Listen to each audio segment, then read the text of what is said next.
En el nombre del Padre, y del Hijo, y del Espíritu Santo. Amén. Ven, Espíritu Santo, llena los corazones de tus fieles y enciende en ellos el fuego de tu amor. Envía, Señor, tu Espíritu, y todas las cosas serán creadas, y renovarás la faz de la tierra. Oh Dios, que has instruido los corazones de tus fieles con la luz del Espíritu Santo, danos gustar lo recto según el mismo Espíritu y gozar siempre de sus consuelos. Por Jesucristo nuestro Señor. Amén. Santa María, Madre de Dios, sede de la sabiduría, Ruega por nosotros. San José, Ruega por nosotros. en el nombre del Padre, y del Hijo, y del Espíritu Santo. Amén.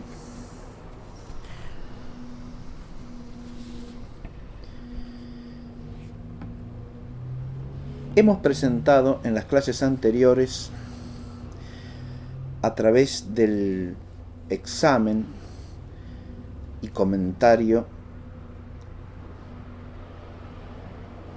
del breve condenatorio de la Constitución Civil del Clero, la actitud de Pío VI frente a la Revolución Francesa y sus principios anticristianos.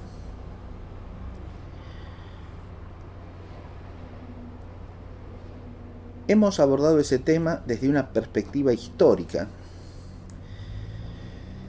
en el marco de lo que hemos llamado líneas históricas preliminares al acontecimiento del Concilio Vaticano II. Y la línea que estamos examinando al presente es la línea que tiene que ver con dos actitudes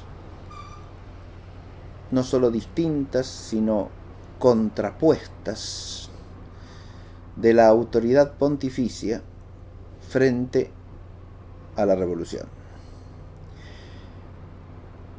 Una de las actitudes es la que queda ya presentada a través de la figura de Pío VI. Hoy nos vamos a dedicar a la otra figura, que es la que hace contraste con la misma, a saber, la de Pío VII. El pontificado de Pío VII es un pontificado ciertamente extenso, que abarca desde 1800 a 1823. No es nuestro propósito examinar todos los aspectos del pontificado de Pío VII, es decir, de Gregorio Barnaba Chiaramonti, monje benedictino que, siendo obispo de Imola, fue electo como sucesor de Pío VI en un cónclave que, en virtud de las circunstancias históricas, tuvo lugar en la ciudad de Venecia, en la iglesia de San Jorge el Mayor. Su pontificado se extiende desde el año 1800 al 1823, como dijimos, y lo que nosotros queremos examinar de este pontificado es solamente su relación con la revolución.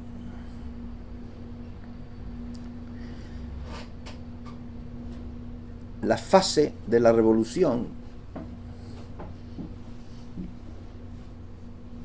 con la que Pío VII tiene que habérselas está dominada enteramente por la figura de Napoleón Bonaparte.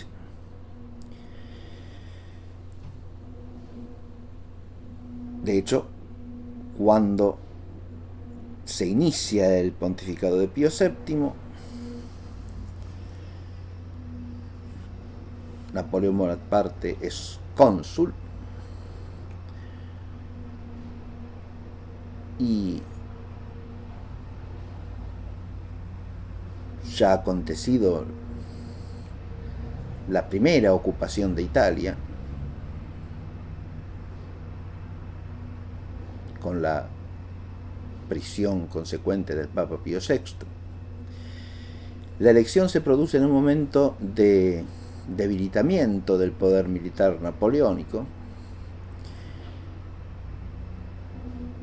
en que sufre un par de derrotas militares, lo que relaja su control de la situación en Italia, que al cabo de poco tiempo volverá a reforzarse.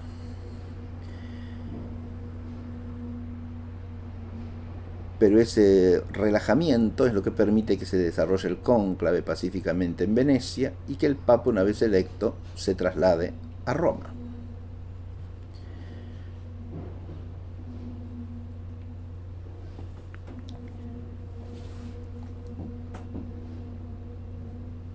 La relación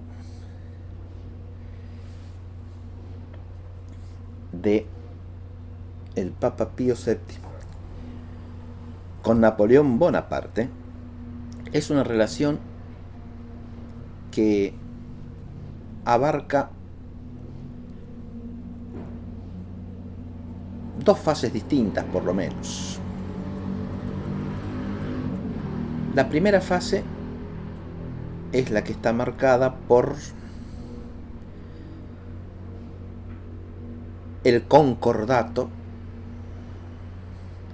de 1801 como el gran acontecimiento. Es, por lo tanto, una fase de aproximación entre las dos figuras, de diplomacia, y una diplomacia que lleva al establecimiento de un concordato. Recordemos que existía un previo concordato entre la sede apostólica y el Reino de Francia, que había sido totalmente pisoteado por la Revolución. Recordemos también, o situémonos en la circunstancia histórica de la existencia de un conflicto entre la Iglesia y la Francia revolucionaria. Es decir, estamos en la situación que resulta de la Constitución Civil del Clero.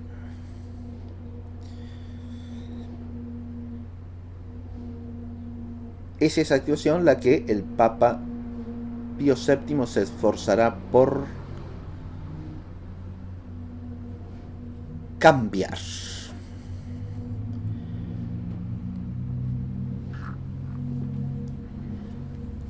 He elegido la palabra cambiar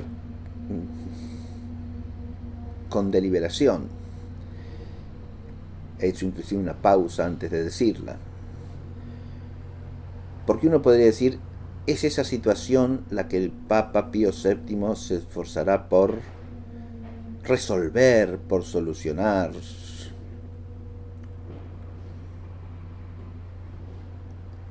Por mejorar.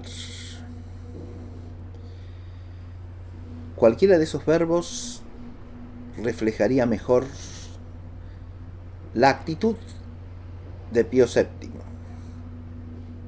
pero no quizá la realidad de la situación histórica. Lo que quiero decir con esto es que Pío VII hará aquí una elección.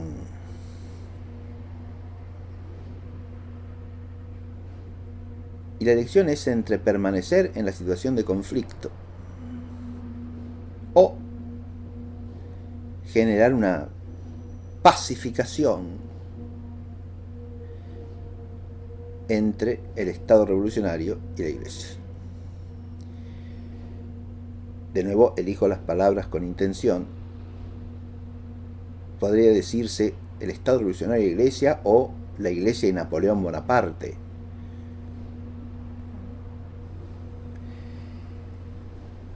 Ahora, en el contexto histórico podía caber duda de la identificación profunda de Napoleón Bonaparte con la Revolución, y especialmente con los principios de la Revolución,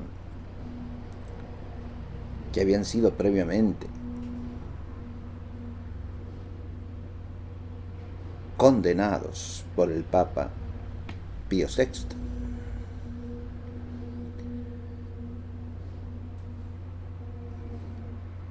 En la perspectiva de aquel momento histórico, o sea, en el momento de los hechos, la identificación de Napoleón Bonaparte con la revolución era clarísima e indudable para el conjunto de las personas que contemplaban, consideraban y como consecuencia reflexionaban en torno a la realidad política e histórica de la cristiandad europea de ese momento.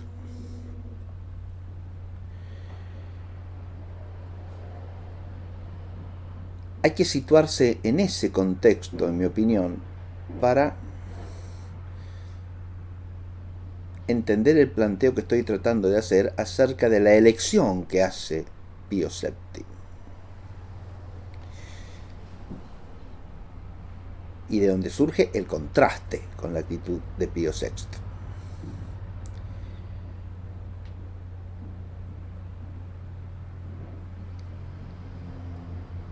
Esta elección es entre continuar, perseverar en la situación de conflicto,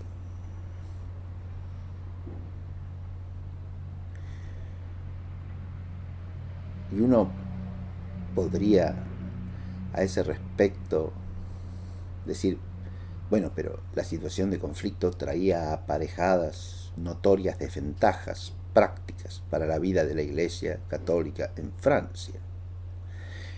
Eso es evidente, porque la situación de conflicto implicaba un régimen adverso a la vida de la Iglesia católica en Francia. Es lo que había sucedido a lo largo de toda la revolución.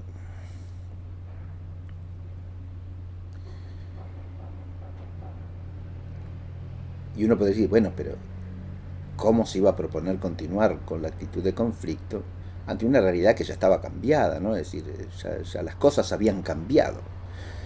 Eso de las cosas habían cambiado, hasta cierto punto, queda refutado por los hechos mismos, porque unos años después de la firma de ese concordato, el concordato es de 1801, y en 1814, 1815, Napoleón ya está derrotado, completamente. De modo que decir que la situación ya había cambiado para siempre es situarse en una perspectiva histórica que no es la del momento. Esto es algo que hay que tener en cuenta cuando se hace historia. No pensar que la situación se presenta en el momento de acontecer al modo en que se la puede ver bajo cierta perspectiva 1 o 2 siglos después de acontecida.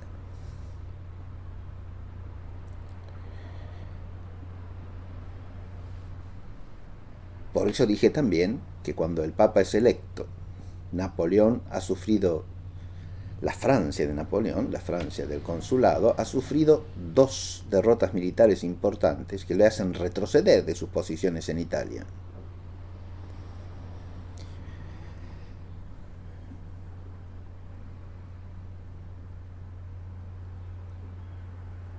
Uno puede enfatizar cuanto quiera la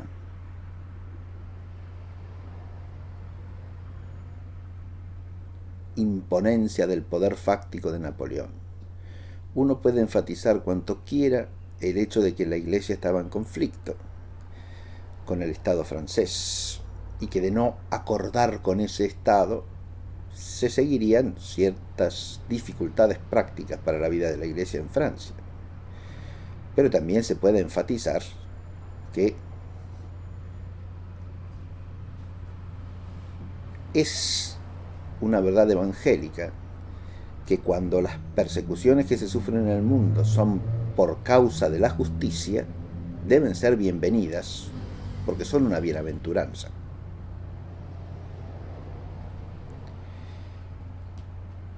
Y Pío VII es el Papa, por lo tanto, no solo podemos, sino que debemos exigir de él que contemple las realidades históricas, no solo a la luz de la humana razón y de la prudencia humana, sino a la luz de la fe cristiana y de la prudencia cristiana, que no es la de este mundo.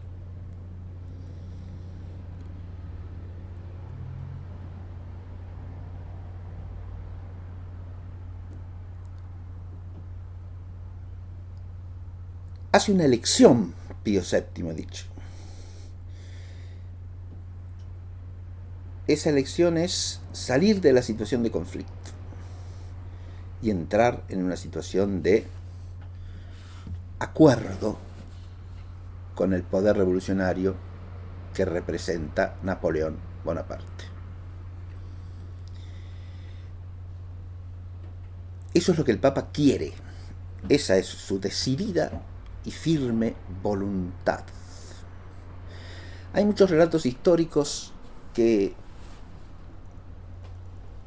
se esfuerzan retóricamente por presentar a Pío VII como un hombre especialmente manso, sereno, humilde, paciente, que hace todos los esfuerzos posibles por establecer la paz.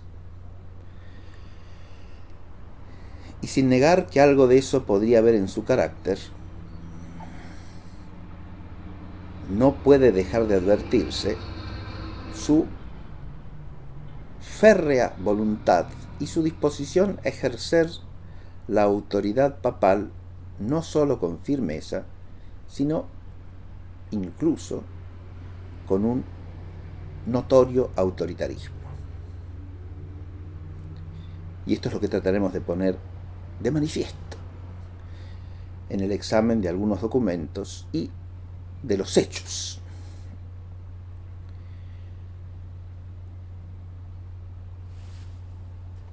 No se trata aquí de hacer un juicio sobre la persona de Pío VII,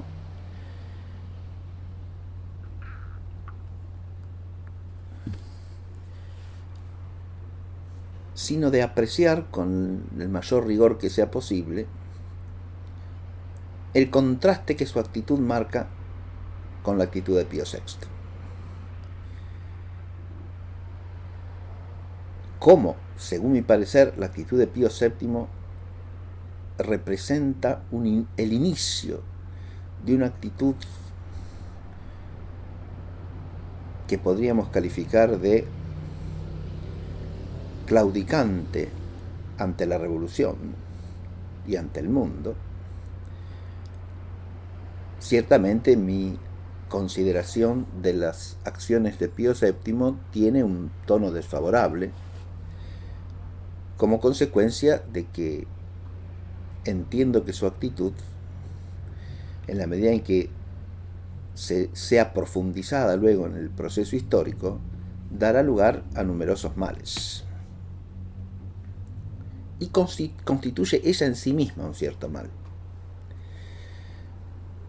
Este es el juicio que yo sostengo respecto a esa actitud y que me parece se sigue de una consideración de los hechos y de los dichos del Papa Pío VII. Tampoco se trata de pretender que el Papa Pío VII sea un partidario fervoroso de la revolución,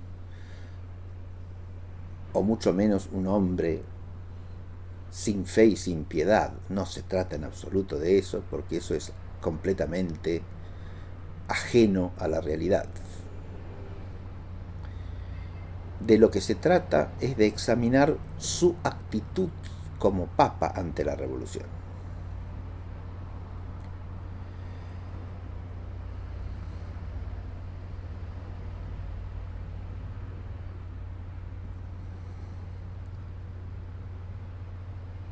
Yo creo que la figura de Pío VII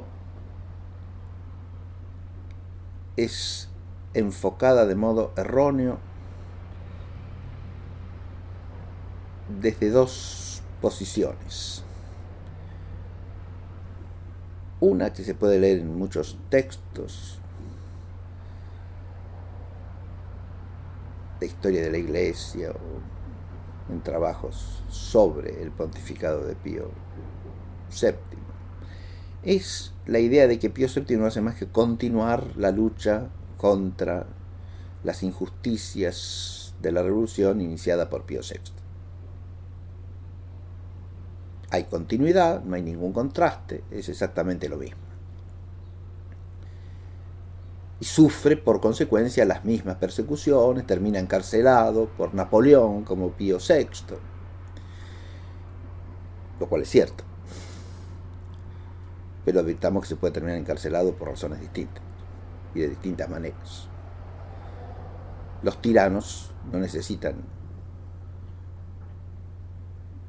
muchas excusas para encarcelar a alguien, ni encarcelan a todos por las mismas razones.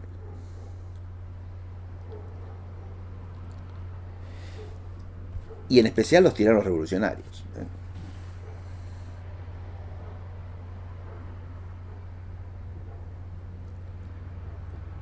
Decir eso es una superficialidad, por supuesto.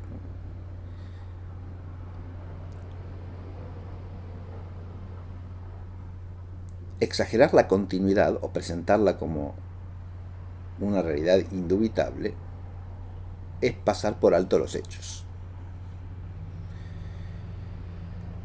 Y esto sin desmedro de que se pueda reconocer ciertas críticas de Pío VII a la revolución y cierta defensa hecha por Pío VII de los principios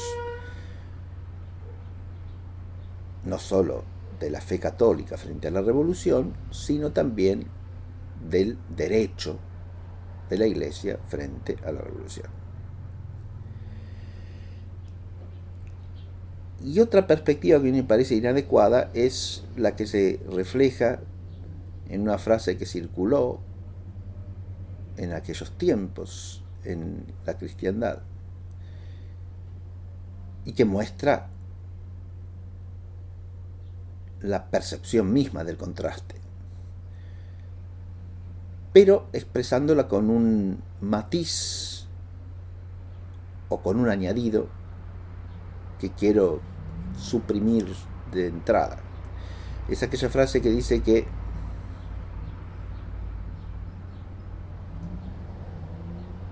en el conflicto con la revolución, Pío VI, por amor a la Iglesia, perdió su vida, y Pío VII, por amor a su vida, perdió la Iglesia. Esta frase del contexto contemporáneo expresa un contraste no solo dramático, sino además expresado con un juicio acerca de las motivaciones o de las intenciones, que es lo que queremos quitar del medio. Porque no parece sensato ni razonable, sin más, atribuirle a Pío VII su actitud contrastante con la de Pío VI a la intención o motivación de salvar su vida.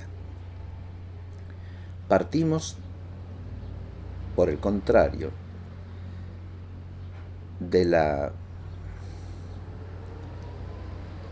aceptación de la recta intención de Pío VII. O sea, Pío VII, como lo expresa ya en el documento inaugural de su pontificado,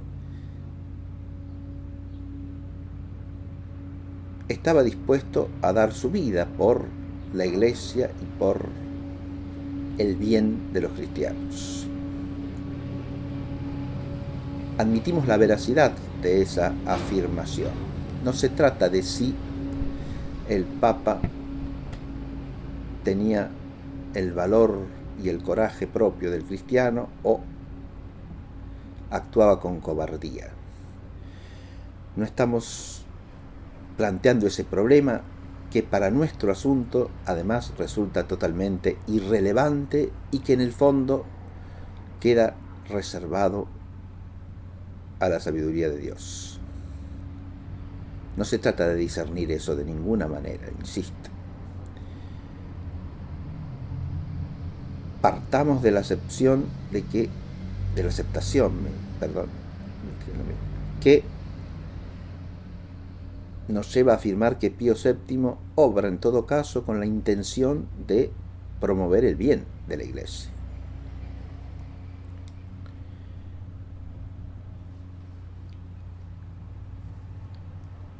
Lo que sí tenemos que examinar es cómo concibe ese bien y cómo pretende procurarlo.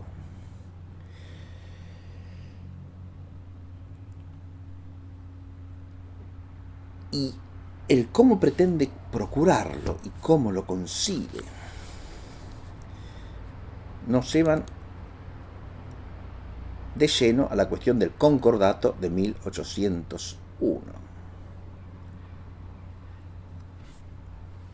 Insisto que este hecho del concordato es un hecho fundamental del pontificado de Pío VII. Y es el hecho básico de la transformación de la relación entre la Iglesia y la Revolución. Establecer un concordato implica, entre otras cosas, la aceptación de la legitimidad de esa autoridad con la que se pacta. Establecer un concordato con la autoridad revolucionaria implica la aceptación de la posibilidad del acuerdo entre la Iglesia y la Revolución. Ahí está el meollo del asunto. ¿Es posible semejante acuerdo? ¿Es realmente posible? Y no estamos hablando aquí de una posibilidad meramente fáctica, estamos hablando de una posibilidad en los principios.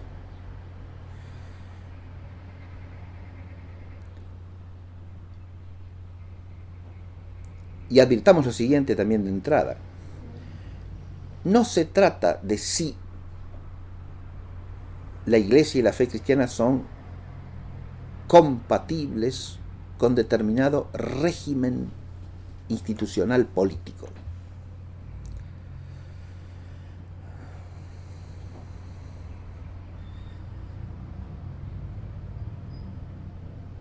En el sentido clásico de los regímenes. Si se trata de una monarquía, si se trata de una aristocracia, si se trata de una democracia republicana.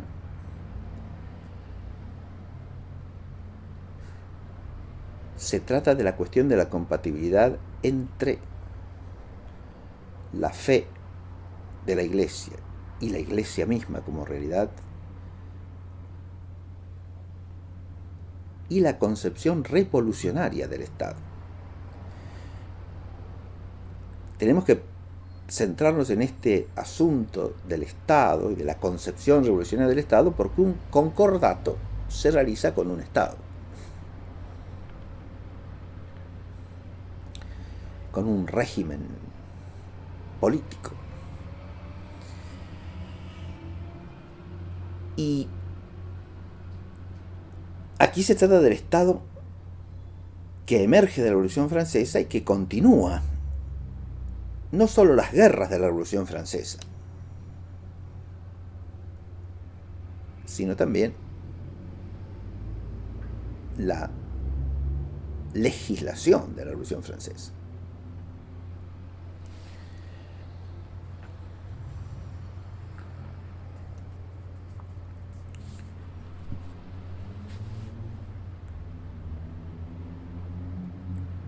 Se cuenta que cuando se produce la primera invasión revolucionaria a Italia, bajo el pontificado de Pío VI, siendo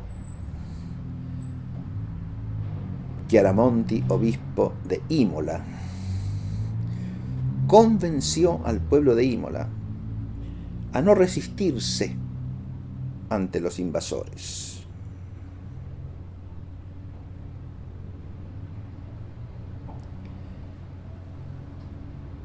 Con el argumento fundamental de que no había nada de incompatible entre el régimen político de una república o democracia en el sentido clásico y el cristianismo. Y que por lo tanto no había nada esencial por lo que arriesgar la vida o sujetarse a drásticas represalias por parte de los invasores. Menciono esta anécdota porque tanto en la actitud general como en la argumentación es de alguna manera una representación de la tesitura de Pío VII. Esto que sostuvo como obispo es lo que llevará adelante como papa. No resistamos a la invasión revolucionaria. Y no resistamos porque la fe cristiana es compatible con cualquier régimen político.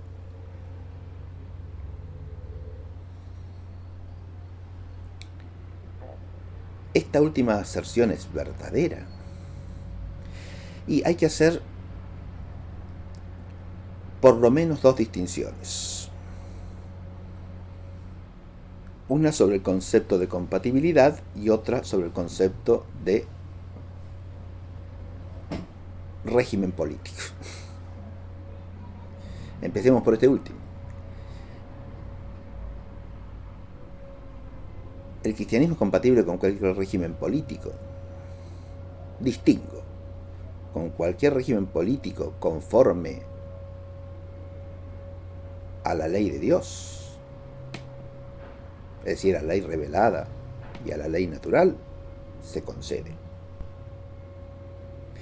Con cualquier régimen político en absoluto, inclusive los regímenes que niegan la ley natural o que la vulneran en su esencia o directamente la desconocen, se niegan. Esto significa que la Iglesia entonces no puede existir ni vivir frente a regímenes contrarios a la ley de Dios. No. Ahora voy a la palabra compatible. ¿Qué quiere decir compatible ahí?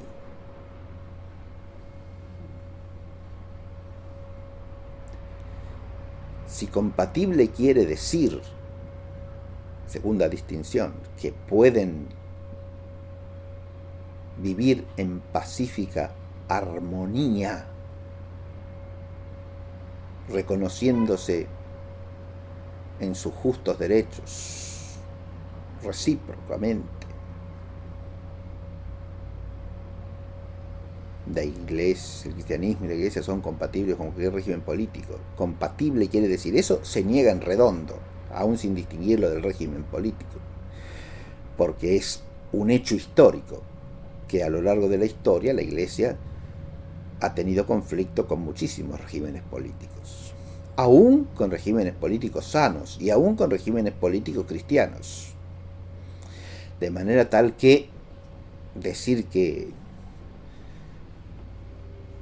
entender esa compatibilidad en general y universalmente como una armoniosa convivencia, compartiendo los mismos principios que permitan reconocer mutuamente las justas competencias y derechos de cada parte, eso hay que negarlo rotundamente.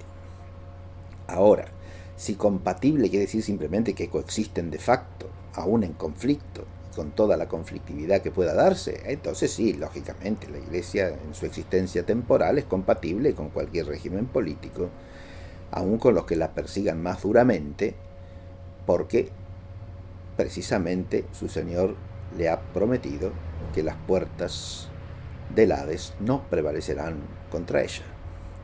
De manera tal que, si se trata de una compatibilidad en el sentido de posible coexistencia, aún en el más arduo y terrible conflicto, y eso puede ser, sí, claro, sí. Y hay que ver cómo, de qué manera, ¿no? Pero eso en realidad no es compatibilidad en el sentido de relación armoniosa, sino simplemente de posibilidad de coexistencia en el mismo tiempo, ¿no? En el mismo tiempo histórico.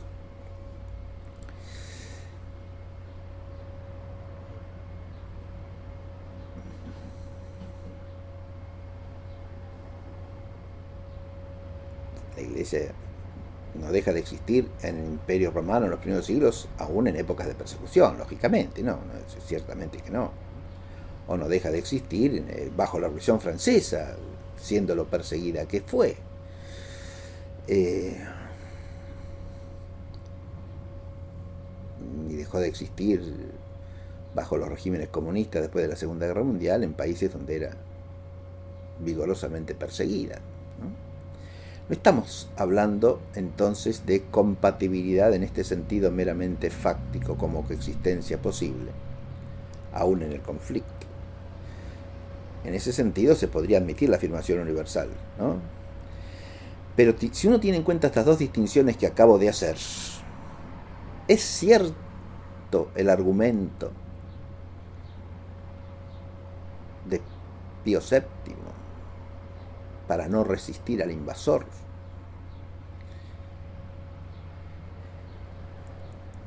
Y parece claro que implica un error en la premisa de partida. Porque esa premisa está jugando con el concepto de compatibilidad con un régimen político. Y está suponiendo que ese régimen político es simplemente un ordenamiento jurídico institucional del modo de ejercer la autoridad política. Dicha en ese sentido, la frase podría ser aceptable. Podría ser aceptable, aunque no necesariamente conforme a lo justo.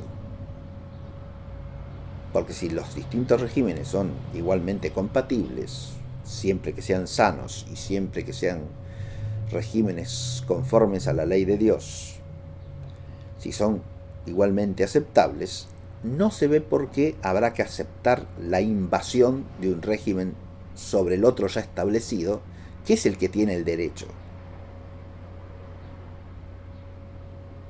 Ahí lo que se revela es una actitud pacifista, que no tiene en cuenta las exigencias de la justicia. Uno podrá decir, bueno, Pío VII es elogiable porque es un hombre de paz. Eso es algo que parece reflejarse allí, pero es discutible que eso sea digno de elogio. Una cosa es ser un hombre de paz y otra cosa es ser un pacifista a ultranza. Y el pacifismo a ultranza, con desprecio de la justicia, está lejos de ser una virtud.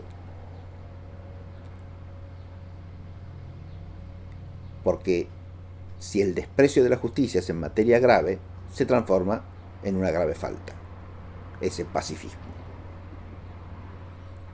Y máxime en un papa que como cristiano, no ya como papa, tiene que tener la clara perspectiva de la vida eterna siempre ante los ojos. Y no solamente estar pendiente del bien temporal. Porque precisamente no es para tutelar bienes temporales que existe ni como cristiano, ni mucho menos como papa. Tampoco.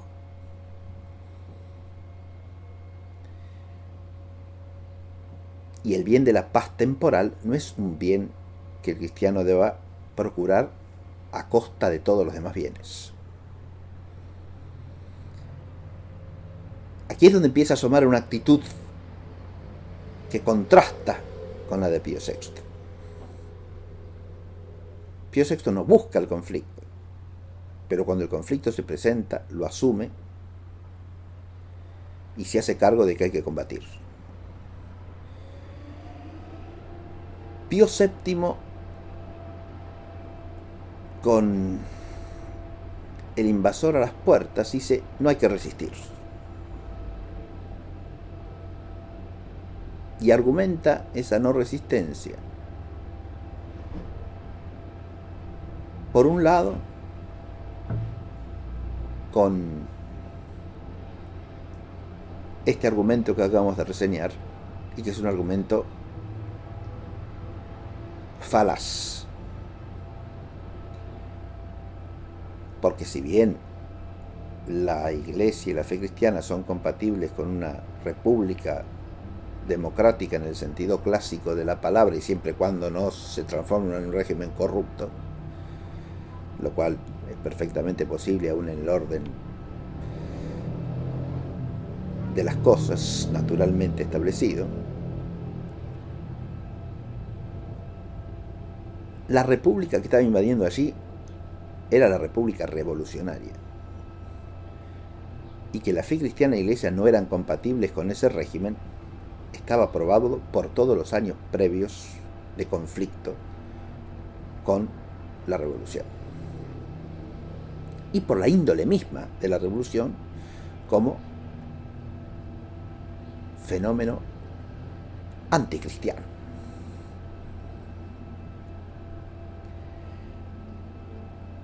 El otro argumento al que parece haber recurrido el obispo es el de las penurias que han sufrido otros por resistirse.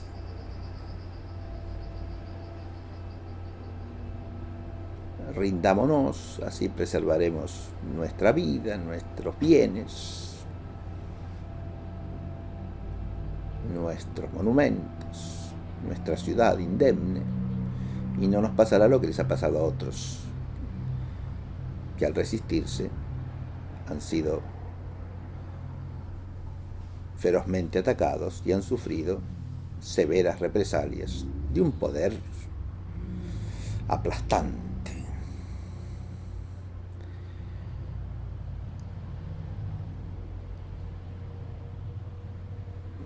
Uno puede preguntarse aquí, por supuesto, si la resistencia en una situación semejante no es una resistencia heroica, si una mera prudencia humana, temporal, no parece aconsejar la no resistencia. Eso es discutible y habría que ver las circunstancias concretas de la decisión. De nuevo, no es eso lo que nos interesa. Nos importa aquí una actitud general. Y la actitud que empieza a asomar en esa anécdota acerca del obispo de Imola y la soldadesca revolucionaria que irrumpe en Italia, de alguna manera presenta, como he dicho, un perfil de lo que va a ser su tesitura a lo largo de todo su pontificado. No hay que resistir, hay que aceptar. ¿Qué y hasta dónde? Es cierto que eso que se acepta, a lo que se le abren las puertas de la ciudad, es compatible con la fe cristiana y con el bien de la Iglesia. Y si no es cierto, ¿por qué se le abren las puertas de la ciudad? Porque se cree que con la actitud de mansedumbre se los va a ganar para la verdad y para la fe. Porque se piensa que dialogando con ellos, ahí el concordato, dialogando con ellos diplomáticamente, se obtendrá una mejora de la situación, una cantidad importante de bienes para la vida de la Iglesia, que justifican dejar de lado ciertos motivos de conflicto. Podemos hacer como si tales y cuales ofensas de la verdad revelada y de la justicia de Dios no existiesen, como si se tratase de gente perfectamente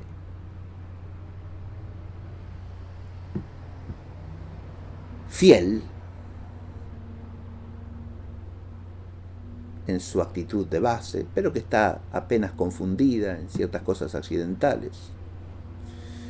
y entonces, dialogando con ellos, se podrá obtener grandes ventajas para ellos mismos y para el bien de toda la Iglesia y de toda la cristiandad.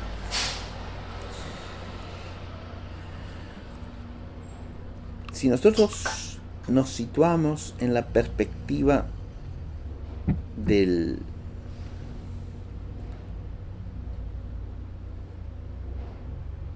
la bula Ecclesia Christi del 15 de agosto de 1801,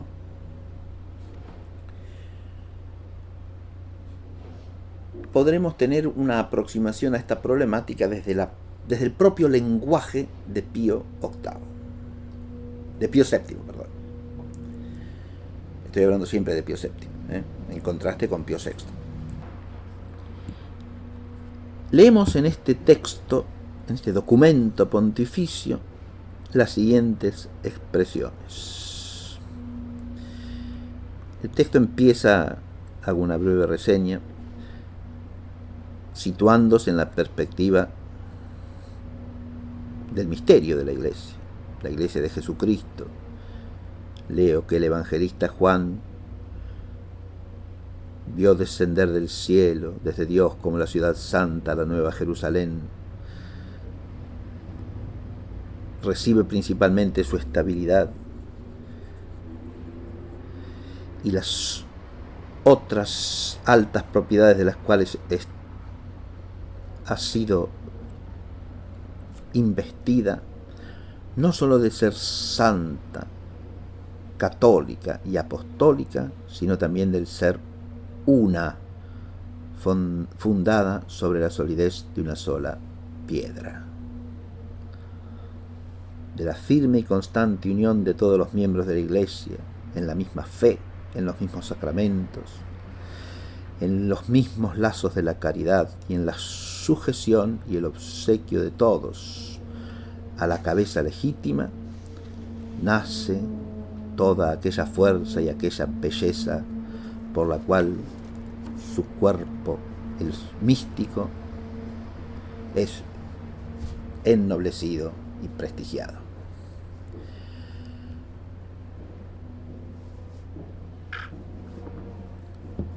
Entendemos que la cabeza de la que acaba de hablar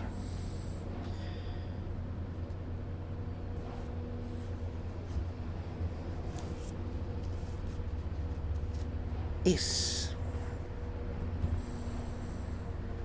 Jesucristo mismo.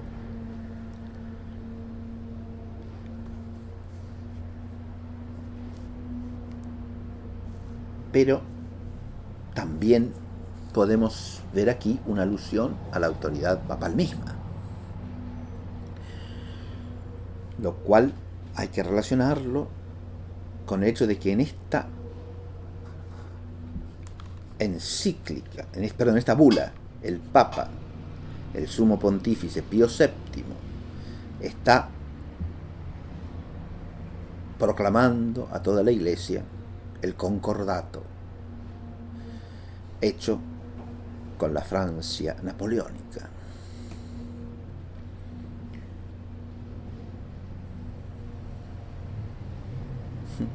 Ya veremos cómo al final de este documento Pío VII se expresa con sumo vigor acerca de la necesidad de que todos los fieles acepten esta resolución. Adviértase que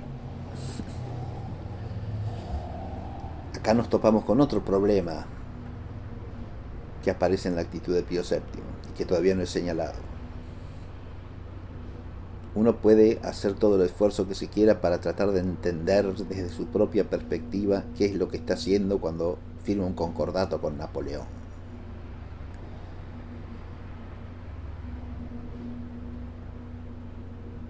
Pero cuando uno lee las expresiones finales de la encíclica acerca de el vigor universal de este concordato, acerca del mandato de considerar como abolidos todos los derechos y privilegios que vayan en contra de este concordato. Derechos y privilegios, o sea, cosas que son de justicia, las primeras, y las otras generadoras también de derechos adquiridos. Todo eso queda abolido de un plumazo en virtud de un concordato que es su voluntad, pero es una voluntad que está lejos de ser conforme a la justicia, por lo menos obviamente. Y entonces uno puede plantearse si hay derecho a imponerla sin más. Aquí nos encontramos con la colisión, que no es un invento de este momento histórico, ha existido en otras ocasiones también, entre la autoridad apostólica del sucesor de Pedro y la diplomacia de la sede apostólica. Se puede investir a esta última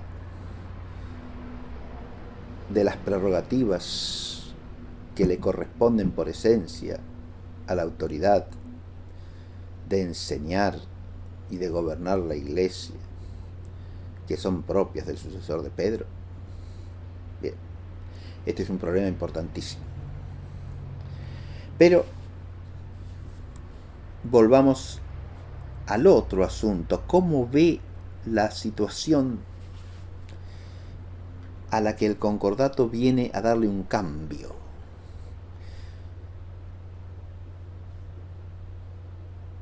Después de hablar de las dificultades que ha tenido la Iglesia de Francia, de las tribulaciones, dice así: de hecho, aquel Señor que es rico en misericordia y que tiene designios de paz y no de aflicción,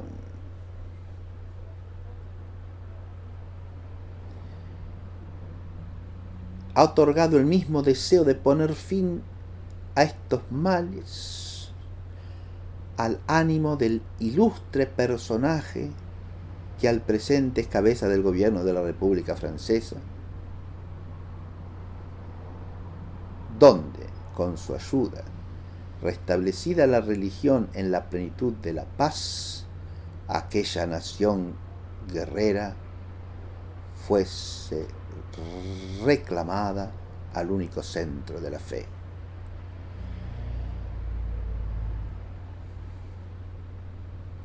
Apenas el carísimo hijo nuestro en Cristo, Napoleón Bonaparte, primer cónsul de la República Francesa,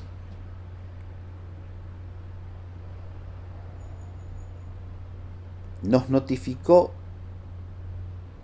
que sería de su agrado estipular un tratado en fuerza del cual, con el auxilio de Dios, se restableciese felizmente en Francia el culto de la religión.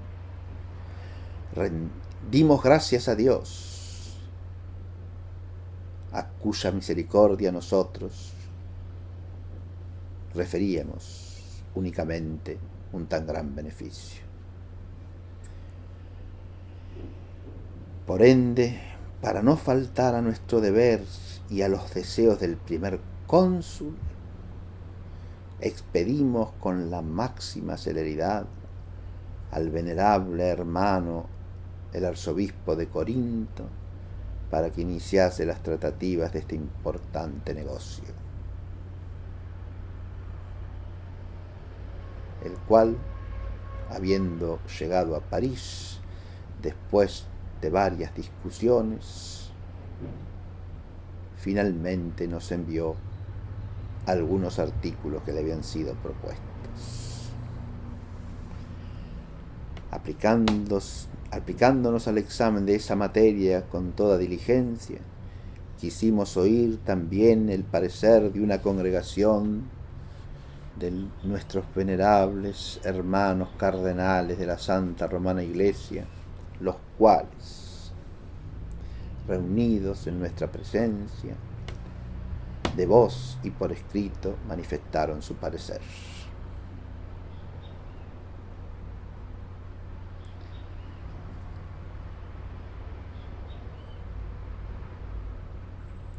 Luego, como en cosa de tanta importancia creíamos sobre todo nuestro deber seguir la huella de los pontífices predecesores nuestros,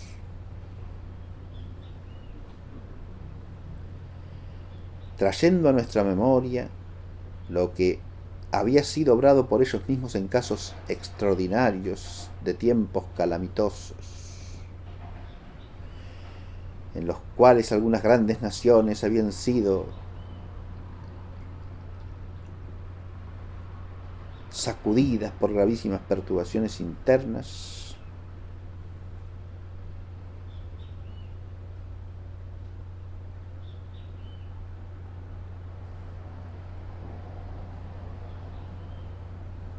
nos introducimos en asuntos tempestuosos y tristes que podían, de algún modo, servir de guía para nuestra conducta.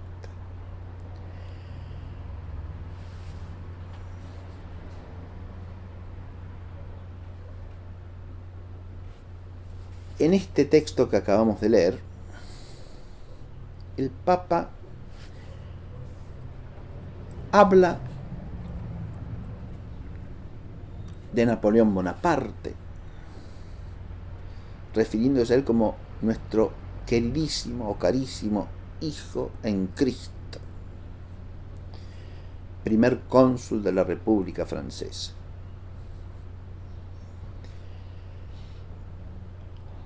El cual le ha manifestado, dice, su deseo de estipular un tratado por el cual se restableciese felizmente en Francia el culto de la religión. Presenta además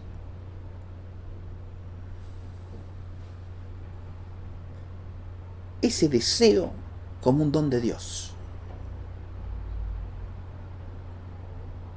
En efecto, aquel Señor que es rico en misericordia, dice, y que tiene designios de paz y no de aflicción, introdujo el mismo deseo de poner fin a estos males en el ánimo del ilustre personaje que al presente es cabeza del gobierno de la República Francesa. Adviértase que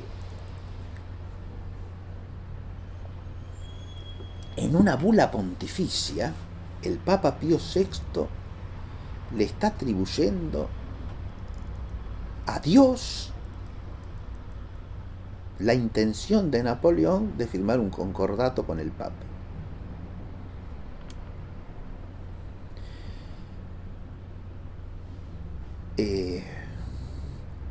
Es una afirmación de una gravedad extraordinaria.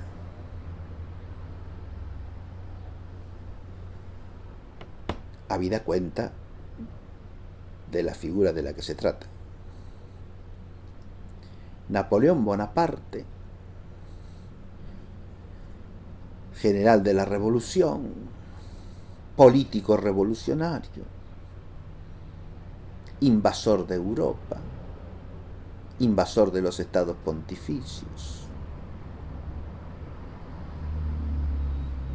carcelero y provocador de la muerte del Papa Pío VI. Resulta que ahora, por inspiración divina, quiere un concordato.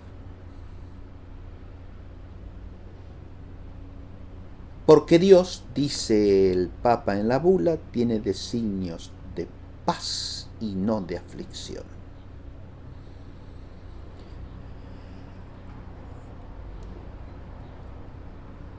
La expresión es en sí misma teológicamente confusa,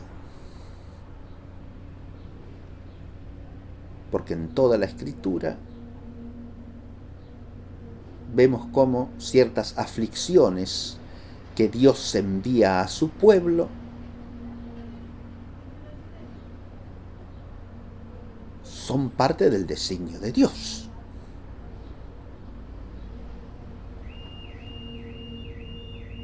le envía aflicciones para purificarlo, para despertarlo de su aletargamiento, para sacarlo de su extravío y que se convierta y viva. De modo que decir que Dios tiene designios de paz y no de aflicción es expresarse de una manera teológicamente confusa, insisto. Si lo que se quiere decir es que todos los designios de Dios son en pos del bien,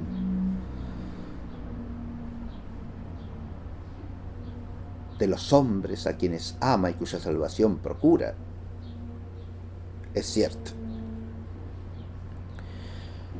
Pero contrastar la paz con la aflicción, como si en el designio de Dios la aflicción no contase para nada,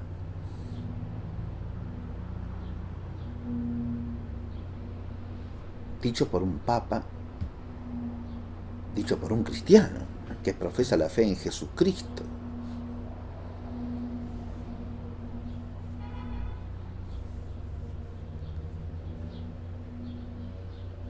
en quien se concentra la máxima aflicción de toda la historia universal, que es su cruz, para la salvación del mundo.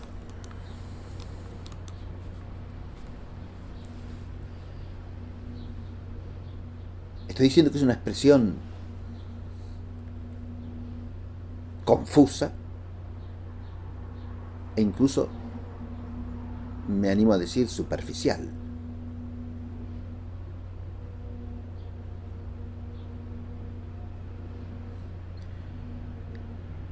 Que parece surgida más de un hombre que se esfuerza por hablar el lenguaje de una diplomacia pacifista que de un sucesor de Pedro en ejercicio de su autoridad apostólica.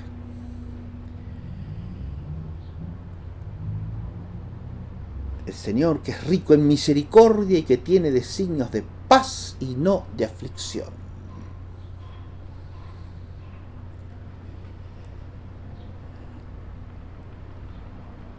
Hay una segunda razón por la cual es confusa la expresión. ¿Qué quiere decir paz en esa expresión? ¿De qué paz está hablando aquí Pío VII?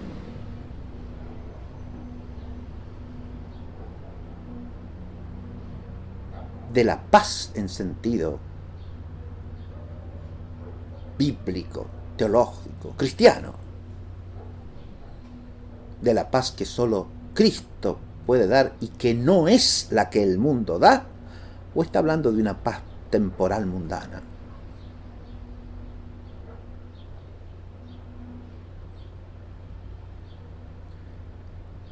Porque si paz contrasta acá con aflicción, más bien parece que está hablando de esto último y no de lo primero.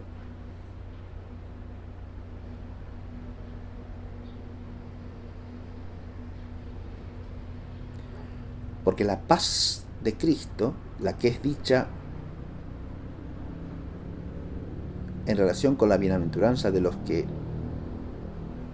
son pacificadores, de los que hacen la paz,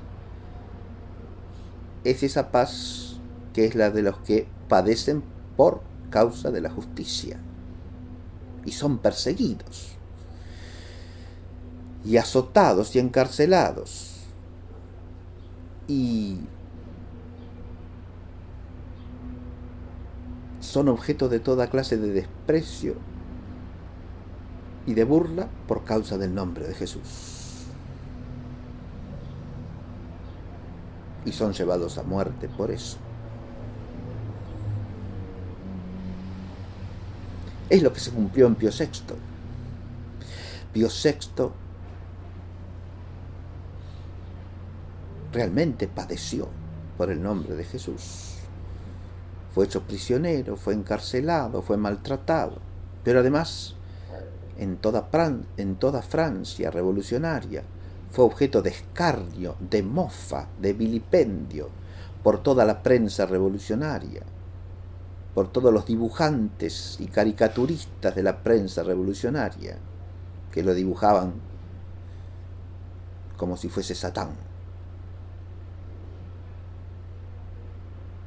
Y se burlaban de él de todas las maneras posibles.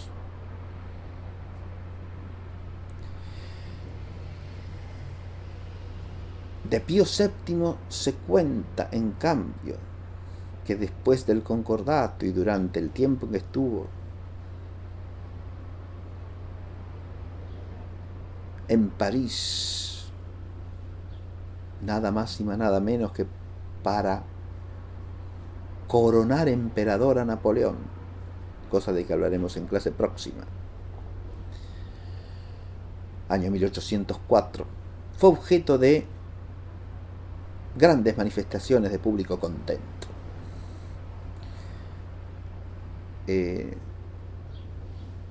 Esto a veces en los libros de historia de la Iglesia escritos por católicos se lee como si fuese una cosa magnífica, un motivo para alegrarse, y hay que ver hasta dónde lo es. La alabanza es buena cuando viene de los buenos, pero cuando viene de los no tan buenos ya no necesariamente es buena, y cuando viene de los malos es mejor evitarla, porque no es cosa buena precisamente. El problema de la paz acá es fundamental. ¿Qué se entiende por paz en este texto? ¿De qué paz está hablando Pío VII? Bueno, pero es claro, está hablando de que la Iglesia va a poder desarrollar en paz todas sus actividades en Francia gracias al concordato, evidente, cuando antes había una Iglesia ilegítima, surgida de la Constitución Civil del Clero, y una Iglesia legítima perseguida. Bueno, pero entonces la paz, que, como dice la misma escritura, es fruto de la justicia, opus justitiae pax, se restablecería cuando la Iglesia ilegítima se diese paso a la Iglesia legítima. No es precisamente eso lo que pasa con el concordato.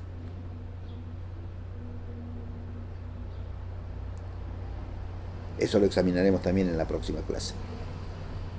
Pero ya hemos anticipado en nuestro esquema general de esta temática que el concordato implicará una equiparación de todos los obispos, adviértase, juramentados y no juramentados.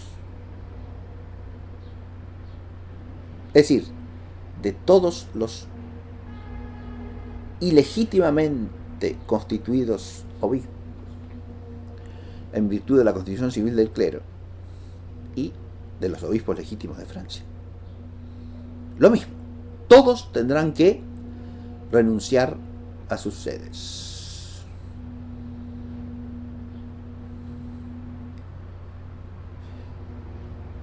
¿Se verifica ahí la paz como obra de la justicia? ¿O más bien se desprecia la justicia para establecer una paz con minúsculas, una paz pequeña, una paz chiquitita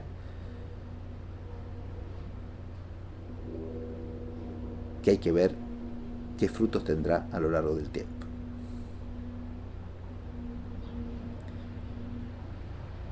Pero a nosotros nos interesa en esta perspectiva un fruto, el precedente que sienta esta actitud de Pío VII respecto de la relación del papado con la revolución. Cualquier otra cuestión es harina de otro costal. Acá de lo que se trata es ver hasta qué punto esta actitud de Pío VII da un modelo para actitudes que se reiterarán en el tiempo posterior. Y, visto desde nuestro tema, entre estas expresiones que acabamos de leer y analizar someramente, y la tesitura del Concilio Vaticano II ante el mundo actual, ante el hombre moderno, ante la civilización actual y las exigencias de ella y las exigencias del hombre moderno y el anhelo de establecer diálogo y paz con esto no son de alguna manera un eco y continuidad de la actitud que se refleja en esta bula de Pío VII y en el tratado concordatario establecido entre Pío VII y la Francia revolucionaria presidida por Napoleón Bonaparte. Con esta clase dejamos planteado el problema y en la próxima trataremos de darle un camino de respuesta. En el nombre del Padre, y del Hijo, y del Espíritu Santo. Amén.